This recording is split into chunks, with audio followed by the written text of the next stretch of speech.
Lo decíamos, que este no es un contrapunto más, estamos siendo privilegiados con la presencia de Adolfo Pérez Esquivel, Premio de la Paz. Adolfo, ¿seguimos un ratito más de charla? Bien, adelante. Analizábamos un poco la situación política por la que atraviesa nuestro país. Usted nos decía que lo que falta es planificación. Sin embargo, ¿no ha habido un cierto viraje, un cierto cambio del kirchnerismo en adelante? ¿No se ha hecho algo, por ejemplo, la nueva ley de servicios de comunicación audiovisuales, el intento de reformar la justicia? ¿No hay temas que ahora están en debate y que hacía mucho que hacía falta que estuvieran en debate? Este gobierno avanzó en muchas cosas, por ejemplo, la nulidad de la ley de punto final, obediencia debida, la apertura de los juicios, terminar con el monopolio de los medios de comunicación. Esto yo lo aprobé, lo apoyé abiertamente, incluso en la Cámara de Diputados, ¿no? Yo no soy diputado, pero hubo una sesión especial y me expresé claramente de apoyar la ley de medios. Se ha dado la asignación universal por hijo, son medidas importantes. Ahora, tenemos que ver hacia dónde va el país. ¿No crean políticas de Estado estas medidas? Sí, ¿No han llegado a eso? En cierta medida sí, claro, que generan. Ahora, hablamos del gobierno nacional, pero ¿qué pasa con los gobiernos provinciales? Son feudos medievales. Tendríamos que hablar de Formosa, de Catamarca, de Córdoba, de Neuquén, de Córdoba, de San Luis. Entonces, ¿cuál es la política nacional de integración? Porque si estos señores feudales dicen que los recursos son de ellos, no son del pueblo, son de ellos. Esto es lo que dicen.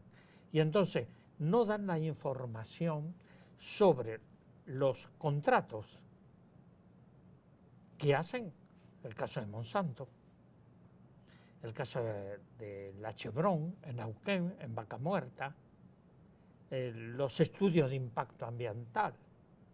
No esperemos que el gobierno nacional por sí solo va a resolver los problemas cuando tiene detrás gobernadores que hacen lo que quieren y no lo que deben. Hablando de hacer lo que quieren, en Córdoba hay una situación muy candente que tiene que ver con distintos casos de corrupción por los que está siendo denunciado el gobierno provincial, entre los que se cuenta el tema de la narcopolicía. ¿Cuál es su análisis con respecto a esto? ¿Esto tiene que ver con viejas políticas de seguridad mal entendida? Bueno, creo que primero necesitamos un poder judicial independiente del poder político. Sin eso es vía muerta. Lo otro, la corrupción policial debe ser investigada, pero también tiene que haber un seguimiento a través de la sociedad y organizaciones que sean sólidas. Voy a poner un ejemplo. ¿Sí? Porque aquí podemos hablar teóricamente y tenemos que ser concretos. Yo soy presidente, copresidente, con quien fue fiscal de Bahía Blanca, Hugo Cañón, de la Comisión Provincial por la Memoria. Nosotros tenemos un trabajo sobre institutos penitenciarios, trabajamos sobre cárceles y comisarías, tenemos equipos del Comité contra la Tortura de hacer un seguimiento diario, cotidiano, a través de abogados, de trabajadores sociales, en cárceles y comisarías. Elevamos los informes después al gobierno provincial. Entonces vemos ahí qué está pasando, cuáles son las causas, por qué hay detenidos que tienen preventiva 5, 6, 7 años, cuando de acuerdo a el Pacto de San José de Costa Rica no pueden ser más de 2 años. Ahora, hacemos el seguimiento y hacemos el seguimiento de causa, de salud, de condiciones edilicias, de las cárceles. Y ahí pudimos avanzar. Ahora, el caso del narcotráfico, tiene que haber comisiones integradoras que hagan un seguimiento y denuncien el narcotráfico y el comportamiento policial. Porque ha habido muchas personas, según lo que informó, porque aparte la noticia salió a través de un canal de televisión cordobés. O sea, no, Sí. no es menor, me parece a mí, esta situación, que lo tenga que Claro. denunciar un medio y que no sea alguien del poder político, por ejemplo, que denuncie esta situación o que la investigue. Tiene que ir un medio a Claro. investigarlo y ponerlo sobre el tapete para que nos enteremos o nos hagamos cargo de lo que está pasando. Voy a poner Sí, también otro sí, ejemplo. Yo sí, soy buenísimo. una persona concreta Bien. en esto, ¿no? Todo nuestro trabajo parte de la realidad de las cosas concretas.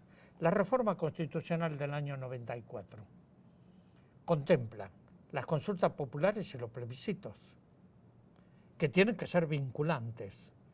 Con esto el pueblo pasaría de una democracia delegativa a una democracia participativa. Tenemos que preguntarnos por qué desde el año 94 hasta el día de hoy no se votó en el Congreso. Porque en esta forma el pueblo, en una democracia participativa, podría controlar a aquellos que dicen que gobiernan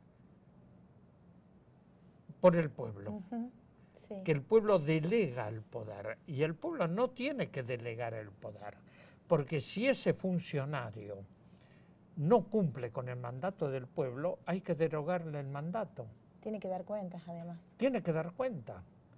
¿Cómo se supervisa? La otra cosa extraña, que a mí me impacta mucho, que por ahí un diputado dice, bueno, no me gusta este partido político, me voy con el otro. Bueno, eso. Entonces, ¿en qué quedamos? ¿Lo votó quién? ¿Es él el que decide o él tiene que responder el mandato? Mira, yo aprendí muchas cosas Sí. en las asambleas populares. Que la asamblea popular se tiene que reunir, le tiene que derogar el mandato a ese diputado que no cumple con el mandato que le dio el pueblo. ¿Por qué los gobernadores hacen lo que se les antoja? Entonces, ¿por qué no comenzamos a repensar otra vez la democracia? Que esta es una democracia delegativa. Sí, no activa. No activa, no es participativa. Claro. Entonces, ¿cómo cambiamos estos roles para que estos señores no hagan lo que quieran y cumplan el mandato del pueblo? Si no, ¿para qué votamos? Estamos en época electoral.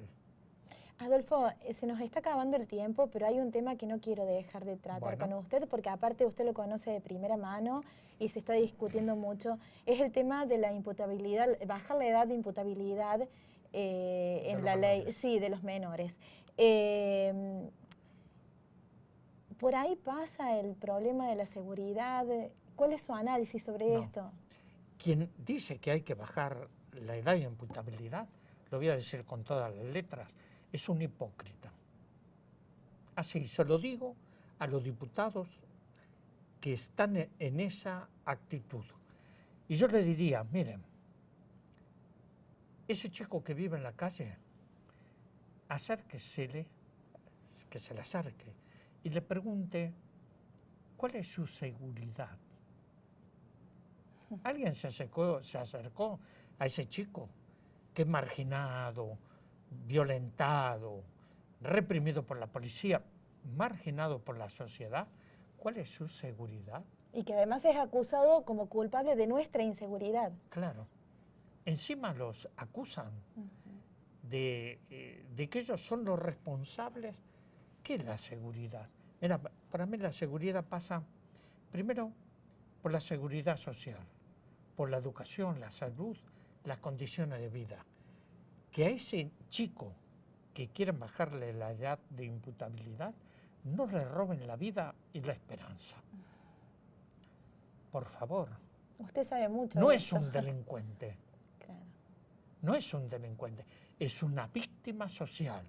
Y si encima, para conseguir votos, dicen que hay que meter a este chico a los 14 años dentro de las prisiones. Yo conozco las prisiones por adentro y por afuera. Y trabajamos en prisiones, como acabo de señalar. Por favor, aquellos que nos están viendo y escuchando, que no le roben la vida y la esperanza. Que a ese chico tratemos de darle condiciones de vida. Que no le robemos la sonrisa de vivir. Adolfo, un placer enorme y me quedaría horas charlando y escuchándolo, pero nos vamos a ir con este mensaje, si le parece. Sí, yo pienso que no tenemos que bajar los brazos y tenemos que seguir trabajando por una patria mejor, por nuestras provincias mejores y por la salud planetaria. Y usted es un defensor acérrimo de la alegría, de no perder la alegría y la sonrisa, ¿me equivoco? No, mira, a veces la vida me lleva a zonas de guerra, de conflictos, y te voy a decir, en los lugares más tremendos siempre encontré una sonrisa. Y si hay una sonrisa, hay una esperanza. Luchemos por esto. Muchísimas gracias, Adolfo, por haberse tomado este ratito para compartir con nosotros. Gracias. A ustedes, muchísimas gracias por estar del otro lado. Supongo que lo habrán disfrutado tanto como nosotros desde acá. Nos reencontramos el próximo jueves.